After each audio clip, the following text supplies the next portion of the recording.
Assalamualaikum warahmatullahi wabarakatuh. Waalaikumsalam warahmatullahi wabarakatuh. Alhamdulillahi wahdah, sadaqa wa'dah, wa nasara abdah, wa a'azza jundah. Wassalatu wassalamu ala man la nabiyya ba'dah. وعلى آله وصحبه ومواله لا حول ولا قوة إلا بالله أما بعد. Saudara-saudara kaum muslimin rahimakumullah, seperti kita maklum bahwa Allah Subhanahu wa taala menciptakan manusia dan jin untuk melaksanakan ibadah kepadanya.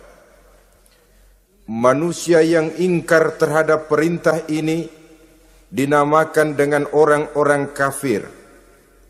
Sedangkan jin yang mengingkari perintah ini dinamakan dengan setan atau syaitan dalam bahasa Qur'annya.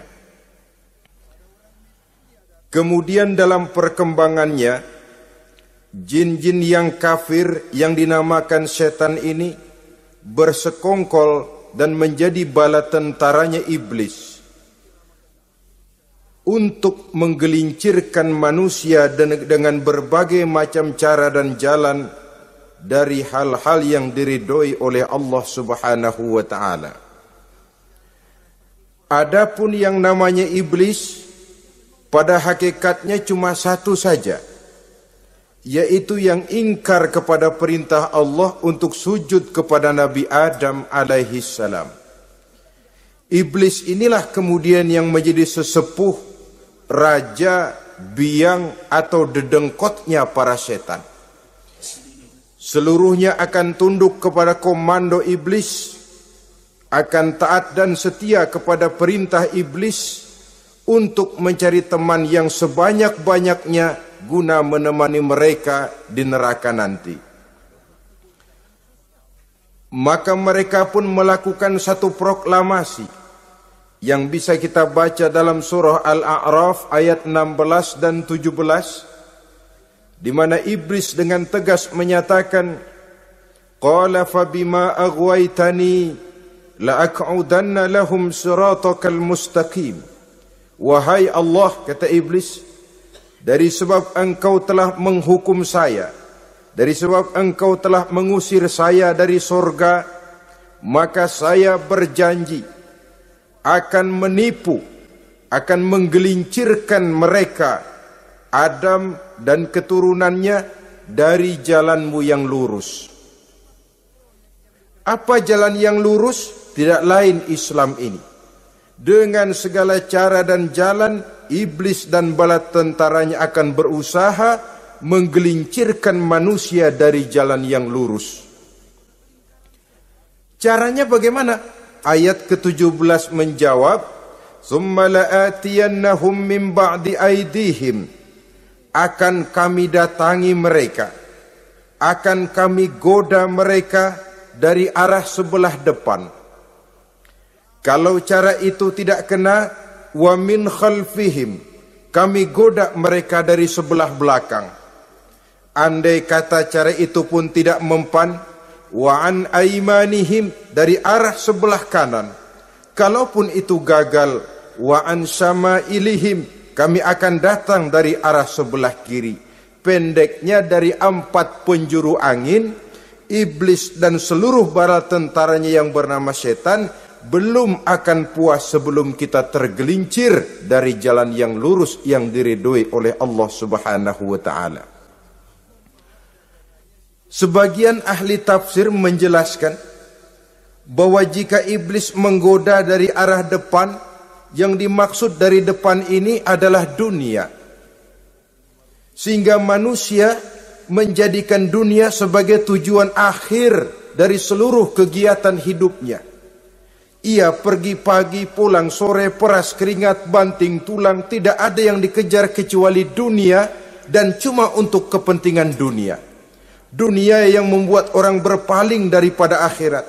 dunia yang membuat orang lupa kepada tujuan penciptaannya, maka dunia termasuk perangkap iblis. Apa isi dunia? Biasanya yang lazim itu 3 ta itu. Harta, tahta, wanita. Itu yang bikin orang jadi sibuk sampai lupa kepada tujuan penciptaannya. Untuk apa dia diciptakan oleh Allah? Ini wa'an min baini aidihim. Kami goda mereka dari arah depan dengan menyodorkan dunia dalam bentuk yang hijau ranau, dunia dalam bentuk yang manis sehingga mereka tenggelam di dalamnya lalu melupakan akhirat. Kalau cara itu juga tidak kena, wa min khalfihim, kami datang dari sebelah belakang. Kami lupakan mereka kepada akhirat. Itu mah urusan nanti bagaimana saja. Yang penting yang kita hadapi sekarang apa? Dunia. Akhirat kita belum tahu dan bahkan belum tentu ada. Yang sudah pasti saja kita garap. Melupakan akhirat. Wa an aimanihim, yang dimaksud dari arah sebelah kanan, iblis dan setan selalu menghalang-halangi manusia untuk berbuat kebaikan. Karena kanan adalah lambang kebajikan. Sedangkan ansama ilihim, kiri adalah lambang kejahatan. Dicegahnya kita berbuat kebajikan dan dibisikannya kita untuk selalu melakukan kejahatan dan kemunkaran. Wala tajidu aktsarahum syakirin, dan akan kamu dapati sedikit sekali di antara manusia yang bersyukur atas nikmat yang telah engkau berikan kepada mereka. Ditanamkan rasa ingkar kepada nikmat. Jika kita tidak kufur iman, dibuatnya kufur nikmat. Mengeluh padahal hidup sudah serba cukup, merasa masih sangat kurang padahal orang lain sudah titik air liurnya melihat keadaan kita. Sedikit sekali di antara mereka yang pandai bersyukur kepada nikmat yang telah engkau berikan itu, ya Allah. Jadi untuk ingkar nikmat, bisikan selalu datang dari iblis. Coba lihat itu, temanmu yang tidak pernah sholat, rezekinya lancar, kamu berhenti saja sholat. Yang tidak pernah ke masjid, pangkatnya naik terus, udah berhenti aja ke masjid. Atau setidak-tidaknya mengeluh dalam hati, Tuhan kayaknya tidak adil, kenapa saya rajin sholat kok rezeki seret bener. Padahal pada dasarnya kalau kita mau berpikir dalam bentuk yang paling mendasar, Allah selalu memberikan yang terbaik untuk kita.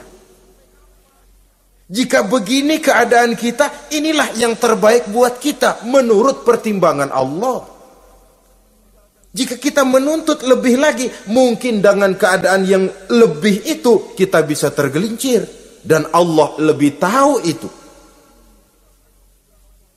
Sebagai pencipta manusia, Allah lebih tahu tentang kemungkinan-kemungkinan yang bisa didapat dan dicapai oleh manusia. Bahasa ringannya, rezeki lu segini aja deh, lu jadi rajin sholat. Kalau rezeki lu melebihan jadi orang kaya dikit, nanti ngelihat masjid minggir. Allah selalu memberikan yang terbaik kepada kita. Saudara-saudara kaum muslimin, adapun iblis dan setan sudah menyadari betul bahwa iblis dan setan tempatnya di akhirat nanti jelas neraka. Itu mereka sudah sadari betul. Maka yang mereka kepengen sekarang, bagaimana mencari teman sebanyak-banyaknya untuk menemani mereka di neraka nanti. Nah inilah yang menyebabkan mereka berjibaku betul. Bahkan ada satu riwayat itu, ada waktu-waktu tertentu di mana para setan ini laporan kepada iblis. Kalau ada yang laporan gagal, bukan main marahnya si iblis ini selaku komandan. Kata setan, Pak, saya gagal menggoda si fulan karena imannya kuat. Goblok kamu. Dengan apa kamu goda dia? Dengan kedudukan. Dia tidak mau. tempuh dengan jalan lain, barangkali dengan harta. Kalau dengan harta tidak bisa, barangkali dengan wanita. Kalau dengan wanita tidak bisa, tempuh segala macam cara. Dan mereka yang laporannya enak, artinya berhasil menggoda banyak orang-orang beriman, itu konditenya naik. Bahkan mendapat semacam piagam penghargaan sebagai kadar militan daripada iblis. Nah, mereka berusaha dengan segala macam cara mengumpulkan teman sebanyak-banyaknya. Kalau mereka sendiri sudah tahu pasti, sadar nasib saya di akhirat nanti pasti masuk neraka, diazab dan disiksa oleh Allah. Cuma saya begini ini lantaran ulahnya Nabi Adam dulu. Maka anak-anak cucu Nabi Adam harus menjadi teman-teman saya sebanyak-banyaknya guna menemani saya di dalam neraka. Oleh karena itu, pada kesempatan pertemuan saat ini, kita akan membicarakan siapa sih teman-teman setan itu.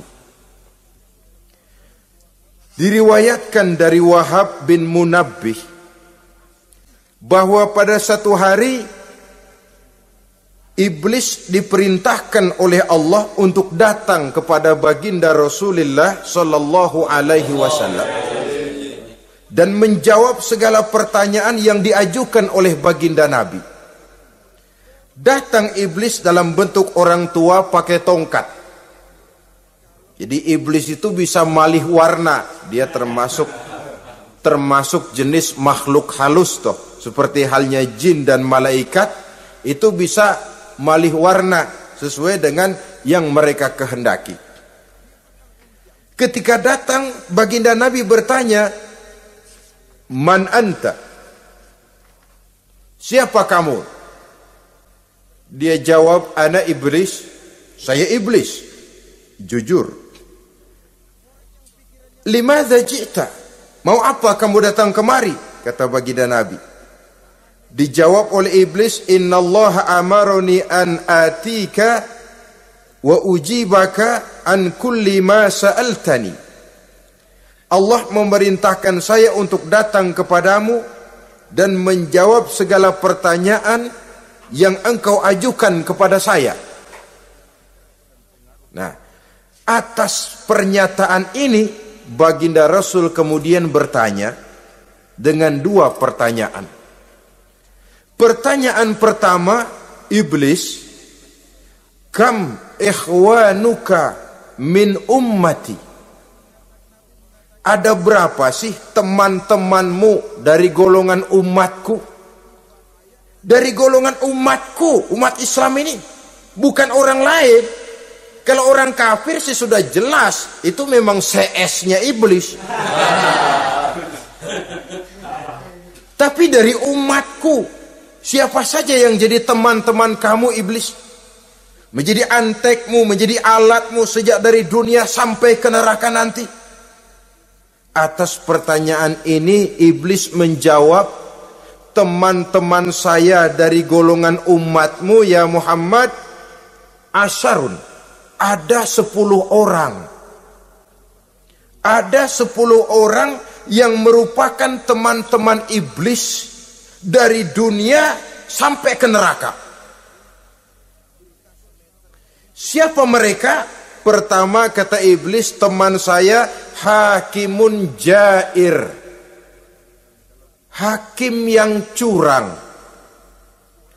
Hakim yang tidak adil. Ini bisa dimaklumi. Kenapa? Karena hakim diharapkan adalah produk keadilan. Sehingga orang mengatakan seorang hakim adalah seorang yang meletakkan sebelah kakinya di sorga dan sebelah lagi di neraka. Kalau adil dia menghukum, kaki sebelah kanan yang akan menentukannya ke sorga. Kalau licik dia menghukum, kaki sebelah kiri yang akan menjerumuskan dia ke dalam neraka. Saudara-saudara kaum muslimin rahimakumullah. Sesungguhnya dalam kehidupan, Kurangnya sandang pangan bukan satunya sebab yang membuat orang menderita. Tidak teraturnya perumahan, kurangnya lapangan kerja bukan satu-satunya yang menyebabkan rakyat menderita. Tapi lukanya rasa keadilan, tidak tegaknya hukum sebagaimana yang diharapkan, itu juga bisa menjadi sumber nestapa, bisa menjadi asal dari segala derita. Oleh karena itu, hakim yang tidak adil, hakim yang curang, yang menghukum tidak berdasarkan hukum, tapi berdasarkan kepentingan, berdasarkan pesan sponsor, hukum bisa dibeli, ada istilah mafia peradilan.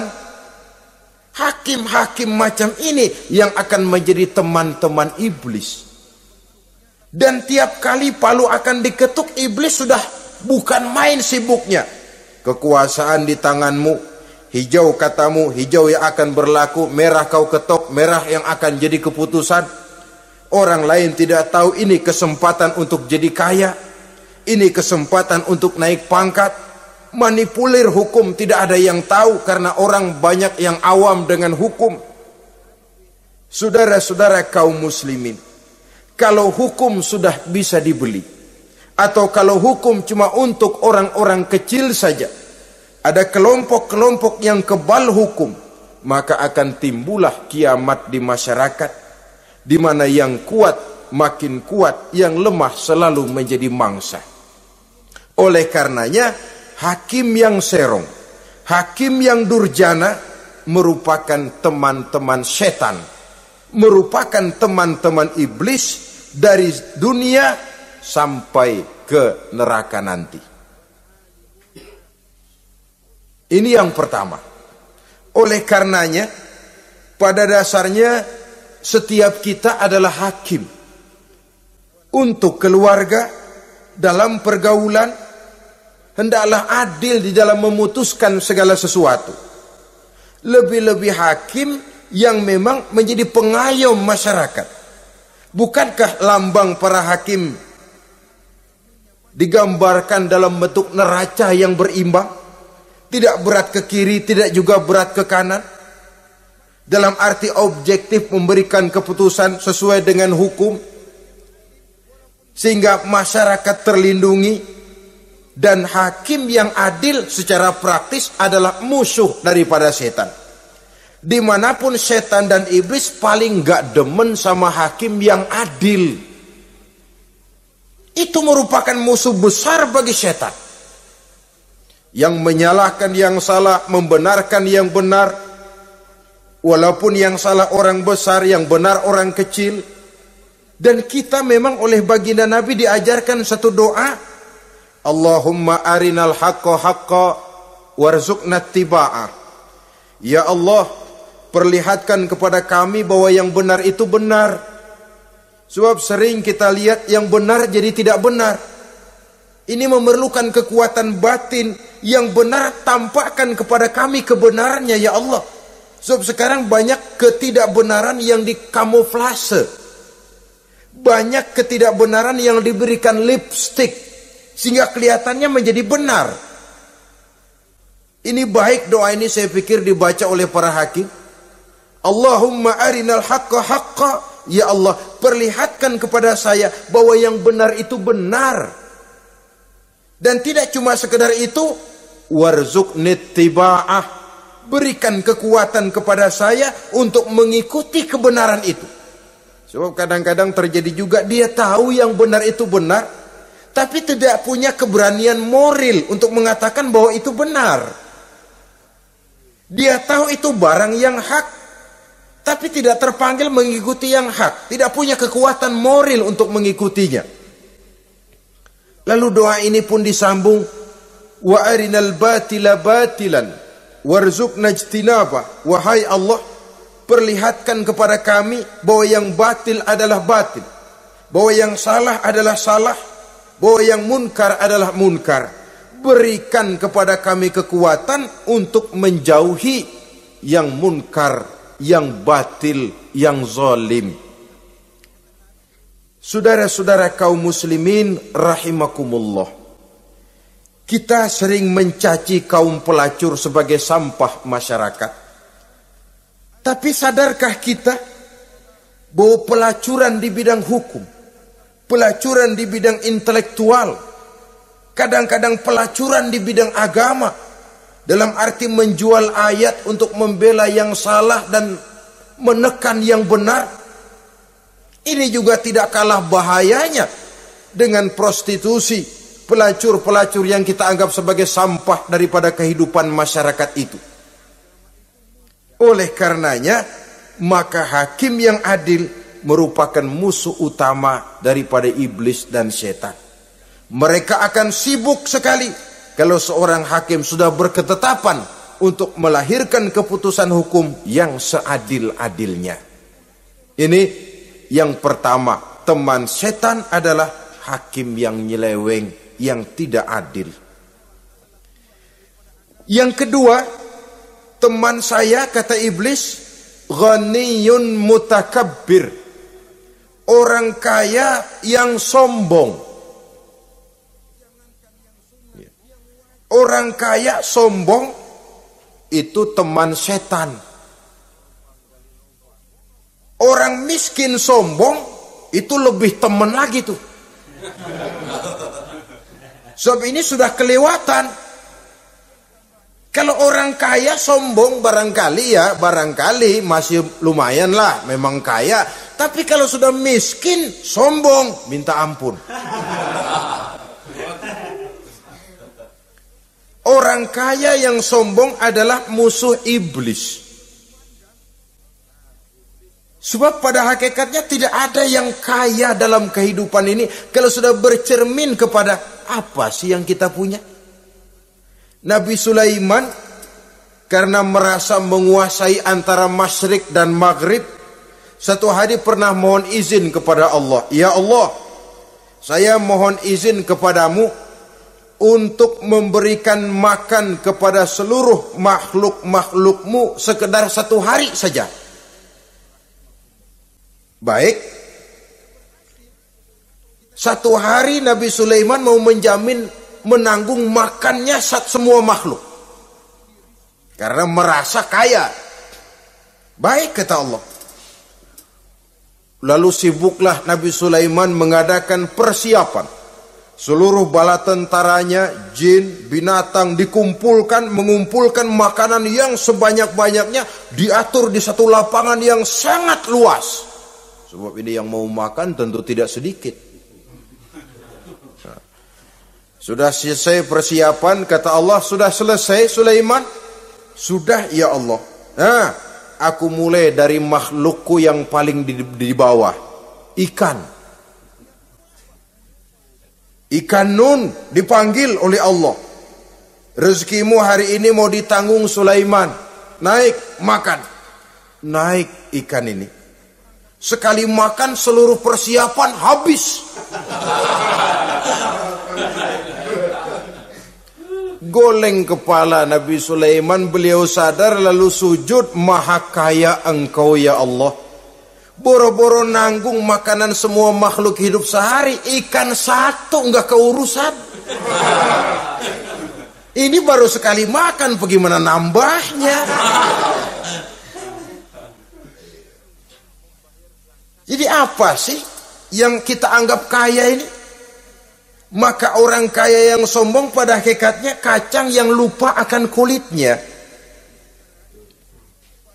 Tidak ada yang kita bawa pada saat kita terlahir ke alam ini. Sebagaimana juga tidak ada yang kita bawa pada saat kita meninggalkan alam ini. Harta kita akan pindah nama. Sebab itu yang perlu kita jaga pada hakikatnya tidak lain nilai-nilai iman. Sebab ini yang akan kita bawa.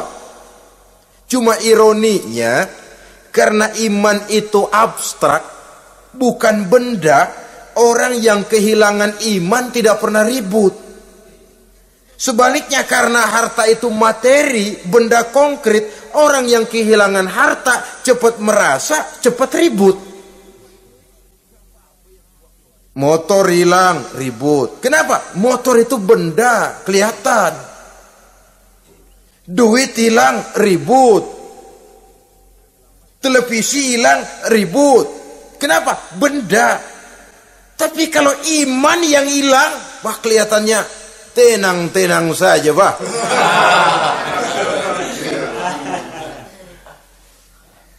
Padahal ini usaha iblis bagaimana orang kehilangan iman, menjadi kafir, masuk grup dia untuk menemani dia di dalam neraka nanti. Dia gelincirkan iman kita, dan kita sering tanpa terasa telah mengalami pergeseran nilai-nilai iman kalau tidak tergusur sama sekali. Cuma saya katakan tadi, oleh karena iman ini bukan benda, orang yang kehilangan iman kurang begitu merasa. Padahal ini yang paling berharga. Sebab ini yang akan kita bawa menghadap Allah. Orang itu kalau sudah yakhruju minad dunya bighairi iman, keluar dari dunia, meninggalkan dunia dan seluruh isinya, kembali menghadap Allah dengan tidak membawa iman, tempatnya jelas sudah. Itu yang paling kita khawatir. Pangkat jelas tidak kita bawa. Harta benda akan pindah nama jadi milik ahli waris kita. Tiba-tiba iman yang cuma satu itu tempat kita bergantung, hilang juga dari diri kita. Dengan apa kita mau menghadap Allah? Dan kemalangan apa yang lebih besar dari orang-orang yang telah kehilangan iman pada saat dia menghadap Allah Subhanahu wa ta'ala. Karena itu saudara-saudara, terutama yang diberikan amanah berupa harta oleh Allah dalam kehidupan ini, bersyukurlah kalau saudara diberikan kepercayaan oleh Allah untuk menyalurkan rezeki kepada orang lain. Seperti keran yang nyimpen air tapi tidak untuk dirinya, disalurkan kepada yang memerlukannya. Rezeki dia cuma lewat tangan saya. Rezeki dia cuma lewat tangan saya. Berbahagialah orang kalau dipercayai Allah untuk menyalurkan rezeki kepada orang lain. Artinya agen. Wong ditunjuk jadi agen Allah, kok nggak bangga? Kalau sudah kemari cara berpikir, insya Allah rasa bakhil bin pelit alias medit bin koret.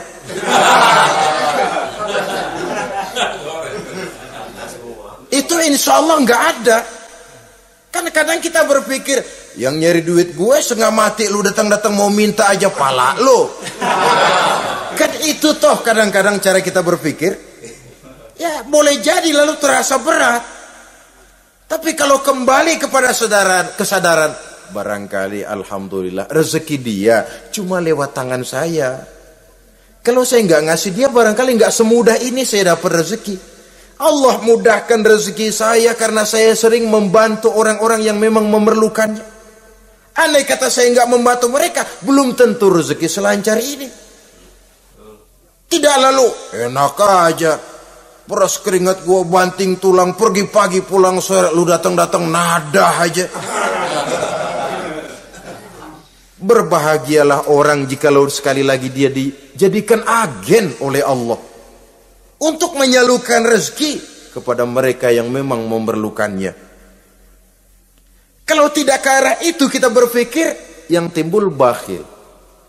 Bakhil lalu bermegah-megah dengan hartanya, timbul kesombongan. Senang lihat orang susah, lalu dia sendiri dengan hartanya cuma to show only, pameran. Lewat di kampung, senang kalau orang melotot, lihat mobilnya yang serba mengkilap, sepatunya yang serba mahal. Senang kalau, wah, semua gaya hidupnya serba jet set, wah, wah, wah. Senang betul kalau ngelihat orang sudah serba bengong lihat keadaan dia. Timbul takaburnya, sombongnya, ngenyek kepada yang lain. Maka orang kaya yang sombong, teman iblis, teman setan. Setan senang betul. Sebaliknya secara praktis, orang kaya yang rendah hati adalah musuh iblis. Saudara-saudara kaum muslimin rahimakumullah. Lain memang. Kalau kita diberikan ilmu di akhirat nanti, pertanyaan cuma satu, ilmumu kau amalkan untuk apa? Kalau kita diberikan umur panjang, pertanyaan akhirat satu saja, umurmu kau habiskan di mana? Tapi kalau sudah harta diberikan kepada kita, pertanyaan akhirat dua. Min aina iktasabahu wa fima anfaqahu. Hartamu kau dapat dari mana, kau belanjakan kemana? Depan belakang ditanya. Yang ketiga, teman iblis itu tajirun khain, pedagang yang berkhianat, baik kepada sesama teman pedagangnya karena ingin lebih maju dari yang lain. Terjadi persaingan yang tidak sehat di berbagai bidang bisnis, ataupun kepada para pembelinya dengan mengatakan barang yang baik adalah barang yang tidak baik menjadi baik. Sebab pada dasarnya apabila kaum pengusaha sudah berkhianat, akan timbul kegoncangan ekonomi. Dan kegoncangan ekonomi dampaknya adalah melahirkan kelas-kelas kemiskinan. Kemiskinan merupakan satu perangkap iblis. Biasanya orang kalau udah melarat, udah dekat banget sama kafir. Kalau tidak dilatar belakangi oleh nilai iman yang kuat.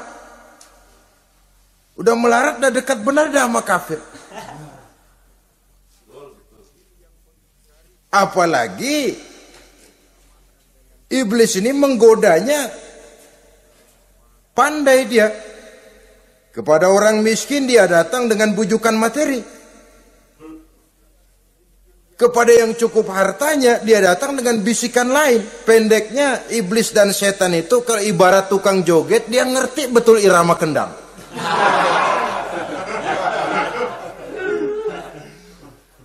Di mana kelemahan orang itu dia selidiki, dia pelajari, dari arah situ dia masuk.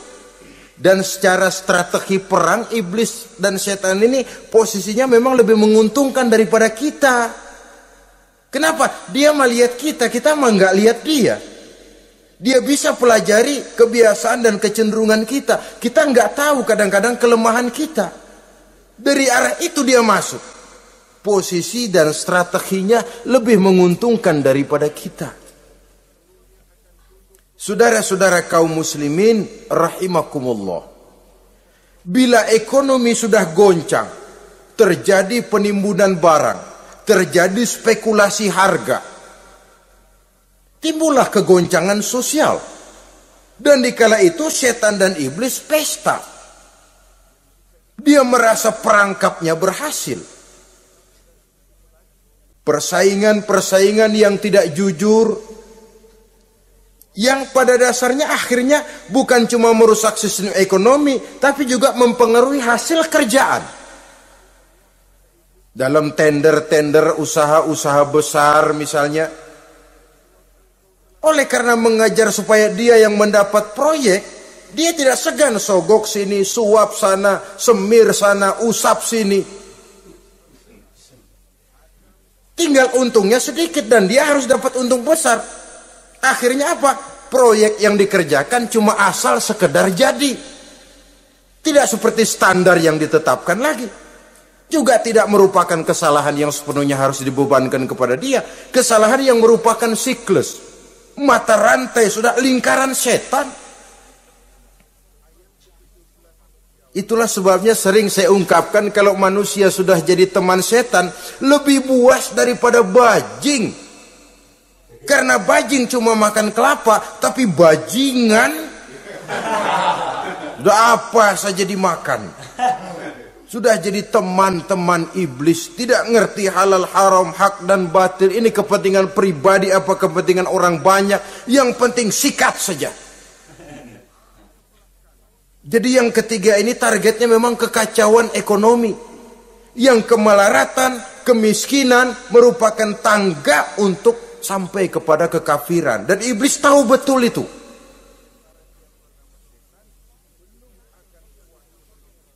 Lain misalnya contoh yang diberikan oleh Rasul. Rasul kan pernah dagang di kala remaja itu. Membawa dagangannya Siti Khadijah. Kain. Beliau dagang kain. Berapa kain ini? Oh, kalau ini saya ambil dari Ibu Khadijah 25 rupiah. Saudara mau beli saya berapa terserah, asal saya ada untungnya. Dan kalau modalnya 25, betul-betul beliau bilang 25. Jujur. Kita kan enggak, udah bohong campur sumpah lagi.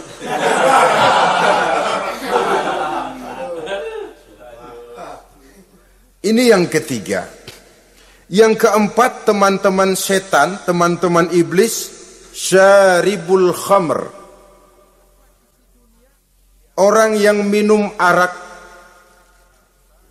pemabuk, itu teman setan. Bahkan divonis tidak beriman orang yang pada saat meninggal dunia di dalam perutnya itu masih ada khamr. Tidak beriman divonis. Jadi dalam satu pesta di mana disediakan minuman-minuman keras, iblis itu sudah masang perangkap. Dan bila minuman itu dihampiri orang, dia mulai senang, wajahnya berseri-seri. Kalau minuman dituang ke gelas, dia tepuk tangan. Bila minuman mulai mengalir ke tenggorokan, dia jijimprakan iblis. Girang bukan main.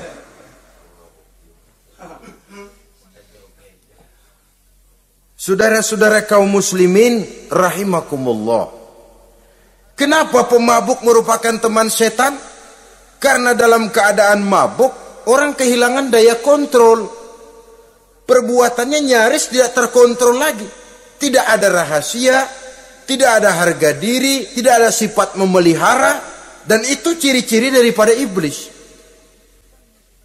Syaribul khamr, orang yang suka meminum minuman keras.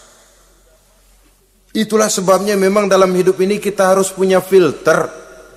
Allah selalu menghendaki yang terbaik dan memilihkan yang terbaik untuk kita. Kalau sudah itu minuman yang baik kata Allah, itulah memang yang baik untuk kita. Kalau itu dilarang oleh Allah, itulah memang yang tidak baik untuk kita. Jadi kalau sudah qat'i dalilnya, gak usah buang energi menyelidiki apa manfaatnya. Kalau sudah qat'i dilarang, gak usah buang energi menyelidiki apa bahayanya khamr. Allah tidak akan melarang sesuatu yang mengandung manfaat.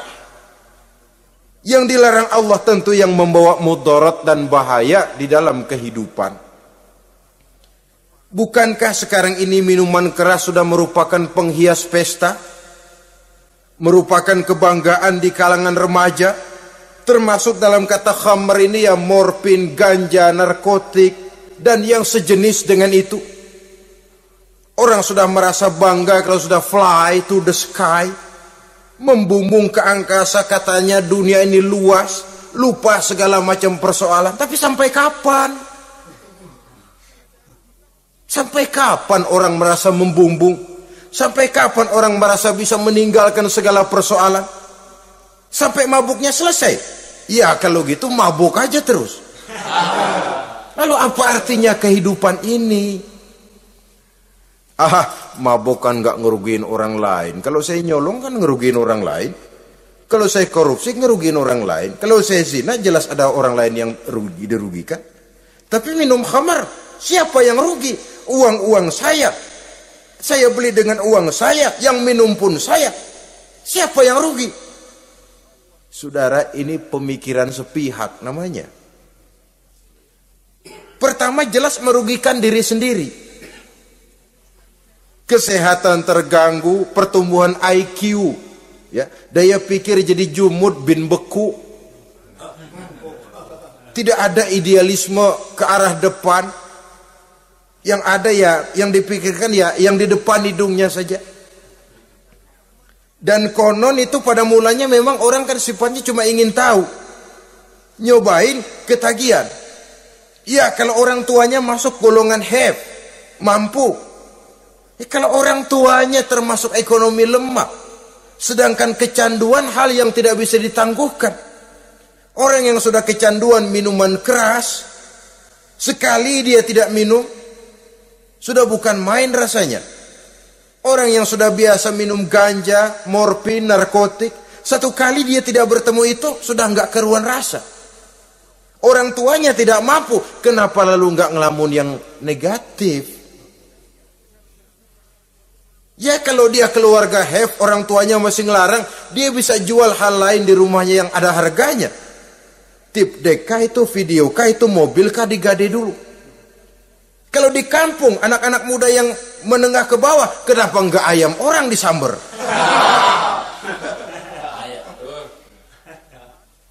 Terjadilah perbuatan negatif yang akhirnya merembet kepada merugikan orang lain. Hakikatnya zahirnya memang pada mulanya hanya merugikan diri sendiri, tapi lambat laun akan merembet juga kepada merugikan orang lain. Oleh karena itu pantas kalau dalam perjalanan Mi'raj begitu hendak start dari Masjidil Aqsa menghadap Allah, kepada baginda Nabi disodorkan 2 gelas minuman, segelas susu dan segelas arak. Muhammad, kau ambil salah satu minuman itu, kau minum. Mantap. Nabi mengambil gelas yang isinya susu, lalu beliau minum. Selesai minum, kata Jibril, "Shaddaqta ya Muhammad, laqad asabtal haq." Kamu benar Muhammad, pilihanmu tepat. Kenapa? Untung saja susu yang kamu minum. Kalau arak yang kamu ambil, kamu pilih dan kamu minum, pasti umatmu bakal pada jadi umat teler semua nanti. Wong Nabi milih susu saja umatnya masih banyak yang teler. Apalagi kalau beliau memilih khamr waktu itu. Tapi ini sekedar simbol bahwa begitulah kita dalam hidup. Saudara, kalau di depan kita ditaruh segelas jamu, segelas sirup, kira-kira pilih mana? Sirup apa jamu? Orang yang berpikir panjang ke depan, dia bakal pilih jamu. Memang pahit, getir, nggak enak, tapi besok pagi badan enteng, kerja semangat, berpikir cerdas, gairah ada. Orang yang pikirannya pendek, ngapain jamu getir nih, sirup nih, manis ini, dia minum, bukan main manisnya, besok pagi bibir pada jontor. Begitulah dalam kehidupan ini. Maka hendaknya kita berusaha dengan sekuat kemampuan untuk menghindarkan diri dari minuman keras dan pengaruh-pengaruhnya. Yang kelima, teman iblis itu al-qattat, tukang-tukang fitnah. Itu suling iblis itu, trompet setan. Sebab apa? Benar kalau Quran mengatakan, Nabi mengatakan al-fitnatu asyaddu minal qatli. Fitnah lebih bahaya dari pembunuhan. Sebab apa? Pembunuhan membunuh orang secara langsung. Fitnah membunuh orang pelan-pelan. Kalau mati mau mendingan cepat daripada pelan-pelan. Pelan-pelan mati, cepat mati, enakan cepat, nggak ngerasain sakit. Fitnah membunuh orang pelan-pelan. Nama baik orang hancur, dicoreng-moreng di tengah masyarakat. Maka tukang-tukang fitnah, teman-teman setan dari dunia sampai ke neraka nanti. Karena fitnah lebih bahaya daripada pembunuhan. Mengada-ada yang tidak ada diada-adakan, fitnah. Melebih-lebih, berita semeter jadi 3 meter, yang 2 meter. Ya kalau positif, kalau negatif, fitnah.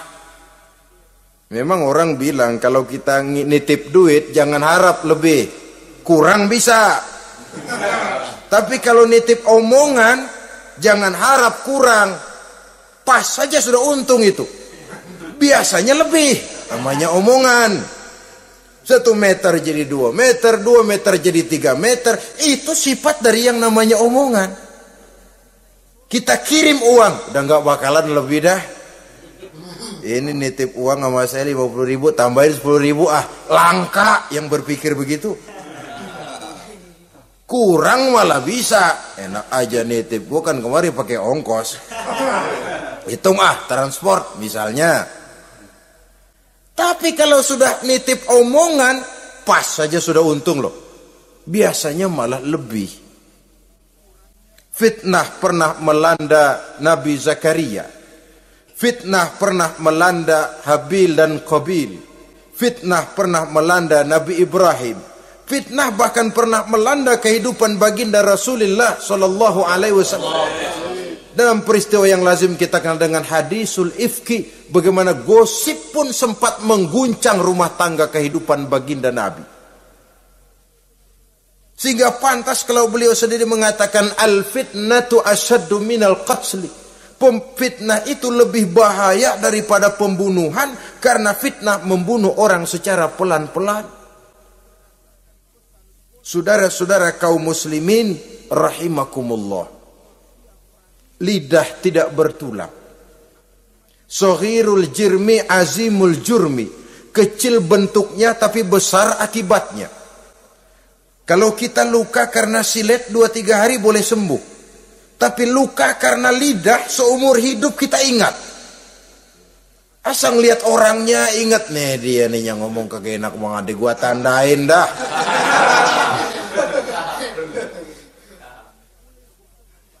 Itulah sebabnya pepatah bilang salamatul insan fi hifzil lisan. Orang akan selamat jikalau dia pandai menjaga lidahnya.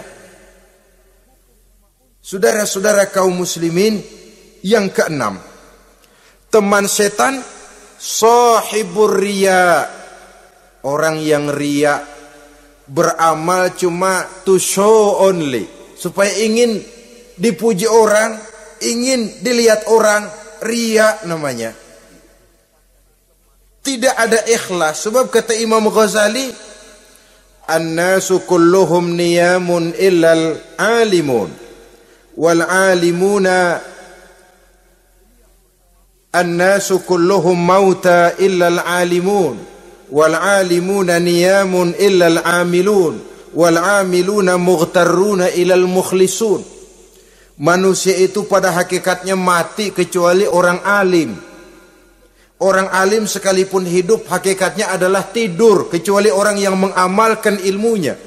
Dan orang yang mengamalkan ilmunya banyak yang tertipu, kecuali orang yang ikhlas. Tepat ini fatwa Imam Ghazali. Manusia hakikatnya tidur, kecuali orang yang alim. Orang yang alim walaupun hidup tapi tidur. Hidup tidur, ya nggak bisa berbuat banyak, kecuali orang yang mengamalkan ilmunya. Dan orang yang mengamalkan ilmunya banyak yang tertipu, kecuali yang ikhlas. Jadi kalau amal itu adalah jasad, ikhlas itu adalah ruh. Amal tanpa ikhlas patung. Patung tidak bisa berkembang, tidak bisa berbuat banyak, namanya patung. Itu amal tanpa ikhlas. Ini termasuk penyakit batin toh, ikhlas, riya, ujub, sum'ah, penyakit kepengen didengar orang, penyakit kepengen dilihat orang. Wah, kalau sembayangnya dilihat orang mantap betul, kayak besok mau mati. Tapi kalau sudah sembayang nggak dilihat orang, wah kilat khusus, cepat bukan main. Riya. Ini yang menghancurkan amal ini nggak terasa. Sifat kita sendiri. Riya ini menggeragoti amal. Sebagaimana api menggeragoti kayu bakar. Yang ketujuh. Teman setan akilu malil yatim. Orang yang memakan harta anak yatim. Itu setan senang betul itu. Dia bisikan, kau kan ngurus anak yatim. Kau sudah menanamkan budi kepada mereka. Jadi wajar kalau kau ambil bagian. Mula-mula memang dalam batas yang wajar. Makin lama malah berebut sama yatimnya. Makin kesonoin, yatimnya malah nggak keduman, panitianya yang kenyang. Akilu malil yatim, orang yang memakan harta anak yatim secara zalim, ini merupakan teman setan. Sebaliknya, orang yang melindungi anak yatim, kata Nabi, seperti dua jari ini dengan aku di akhirat nanti. Dekat derajatnya dengan Rasul. Yang kedelapan, teman setan al-mutahawinu bis shalah. Orang yang nganggap enteng sholat, ngenteng-ngentengin sholat. Nanti aja dah, kalau udah tua-tuaan, sembayang mah gampang, saban sari ada. Kalau ini nih tinju jarang-jarang. Al-mutahawin, ngenteng-ngentengin. Pada dasarnya agama itu mudah. Jangan dipersulit, tapi juga jangan dipermudah. Agama itu tidak berat.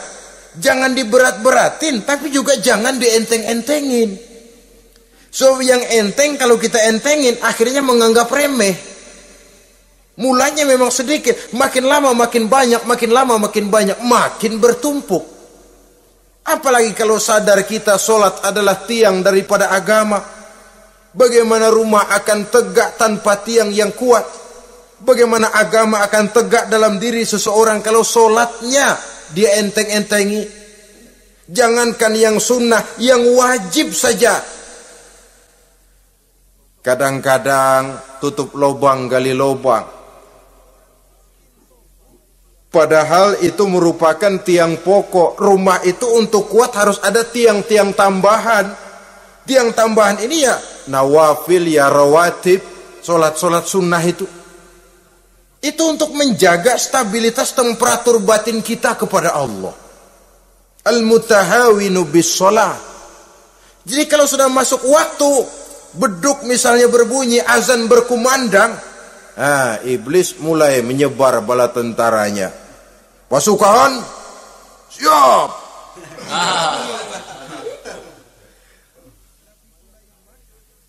Kama yang dagang dia bisikin, sudah enaknya lu dagang, gua beli lagi banyak-banyak, sembahyang mah ada besok. Sama yang kerja, jangan ditinggal ini kerjaan, tanggung, sembahyang masih ada besok. Saudara-saudara kaum muslimin rahimakumullah. Andai kata kita berhasil, kita tinggalkan kesibukan, lalu kita pergi sholat, apa iblis diam? Setan tenang? Tidak, masih dia bisiki kita. Iya, kalau mau sembahyang ya sembahyang, cuman buruan udah. Nah, yang mau belanja, yang menunggu, bukan main. Sampai rukuk kita tidak sempurna, bacaan kita semrawut, sujud kita tidak lengkap. Sholat juga, tapi disitulah masuk iblis.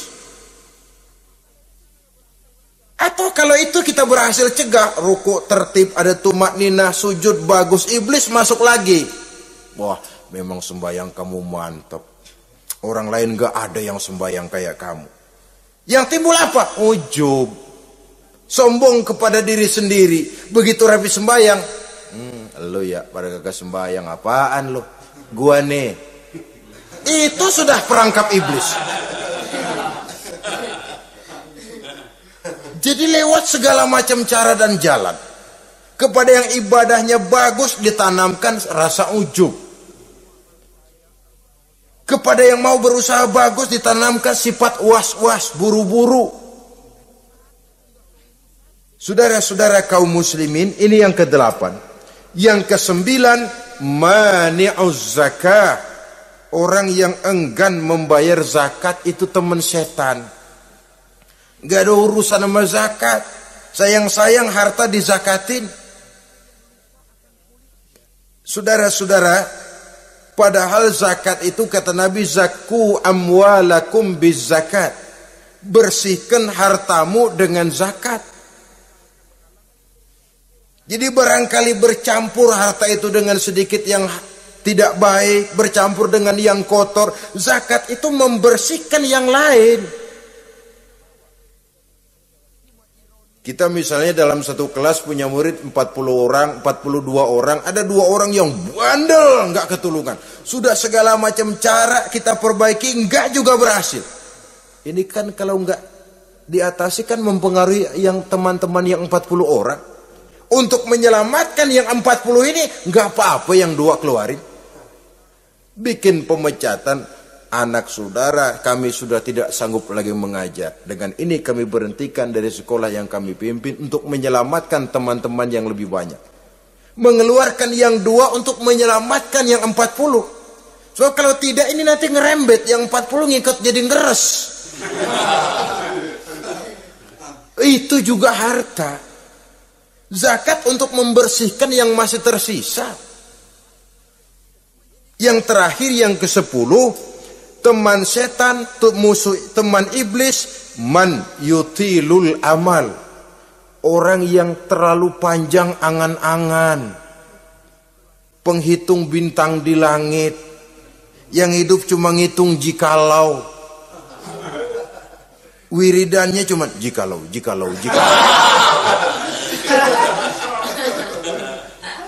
Tidak pernah mau berbuat, cuma angan-angan kelewat panjang.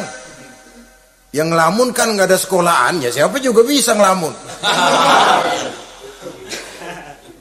Orang bukan tidak boleh bercita-cita, bahkan cita-cita yang mendorong kita untuk bergairah dalam kehidupan.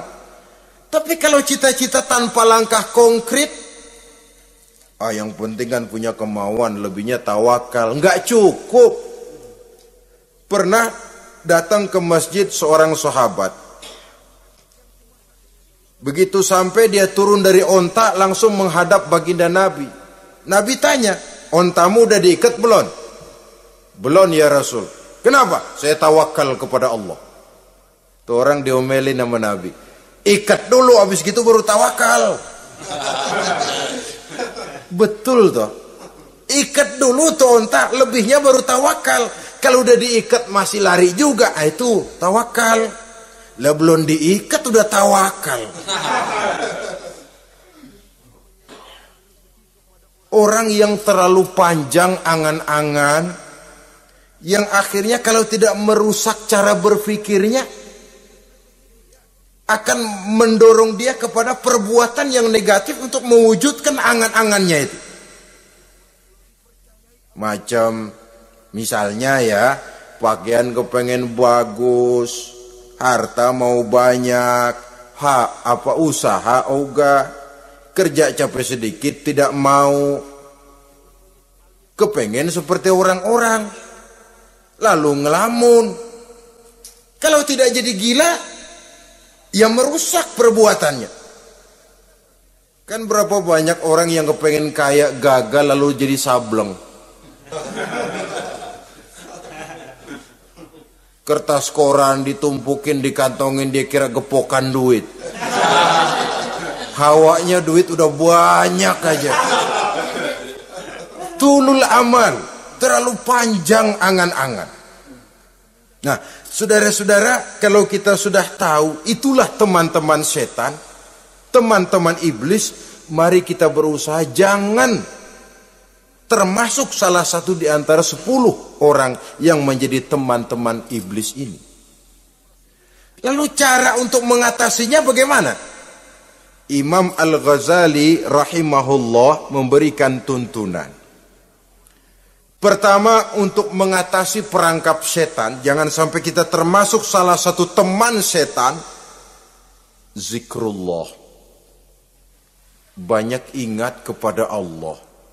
Sebab Nabi bersabda, inna zikrallahi ta'ala fi janbi syaitan kal akillati fi janbi ibni Adam. Sesungguhnya zikrullah, zikir kepada Allah itu dapat menyakiti setan sebagaimana penyakit menyakiti lambung anak Adam. Jadi setan itu akan kurus kalau kita hantam pakai zikrullah. Setan tidak berdaya, lemah kalau kita hantam pakai zikrullah. Ingat Allah, selalu merasakan kehadiran Allah dekat dalam hidup. Itu senjata pertama. Dengan zikrullah, setan kurus.